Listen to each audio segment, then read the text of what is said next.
ছোট্ট অভিষা এলো আমাদের ঘরে, আমাদের পরিবার পরিপূর্ণ হলো। সকাল সকালে আমি আর ও রেডি হয়ে বেরিয়ে পড়লাম আমাদের অভিষাকে আনতে যেতে।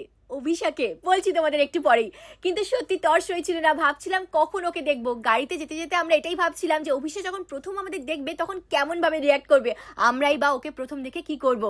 এই ভাবতে ভাবতে কলকাতার রেড সিগন্যাল যেই গ্রিন হলো অমনি আমরা গাড়ি ছুটিয়ে পৌঁছে গেলাম আমাদের অভিষার কাছে। প্রথমে আমরা ওকে পেছন থেকেই দেখছিলাম, তারপর যেই মুখটা ঘোরালো সত্যি ওকে দেখে না মনটা একদম ভরে গেল।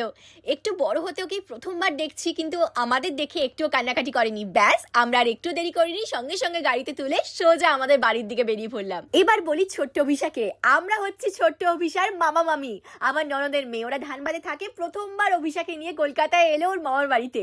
আর গাড়িতে যতক্ষণ ও ছিল ততক্ষণ যা হই হই করছিল, একবার দাঁড়িয়ে দাঁড়িয়ে নাচ করছে, ও খেলা করছে বসে বসে, মানে ওকে দেখে আমাদের সত্যি খুব ভালো লাগছিল।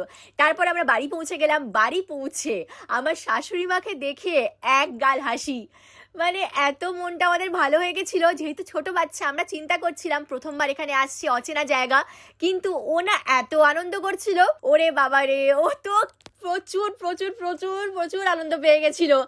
ওর সঙ্গে মানে মামার সঙ্গে যা খেলা, ওরে বাবা রে, চুল ধরে নিয়ে মাথার, তার সঙ্গে চাবির রিং নিয়ে খেলা, ও সারাক্ষণ ওর মুখে হাসি, এত ভালো লাগছিল না। আমি তো অনেকক্ষণ ওকে কোলে নিয়ে বসে খেলা করছিলাম ওর সঙ্গে, মনে হচ্ছিল যেন যদি এখানেই ও থাকতো তাহলে কত ভালো হতো। তাই যতক্ষণ আমরা একসঙ্গে আছি প্রচুর আনন্দ করব। ওদিকে কিন্তু খাবার দাবারের প্রস্তুতিও শুরু হয়ে গেছিল, হচ্ছিল গরম গরম মাছ ভাজা, আর তার সঙ্গে অভিষার খাবারটাও রেডি হয়ে গেছিল।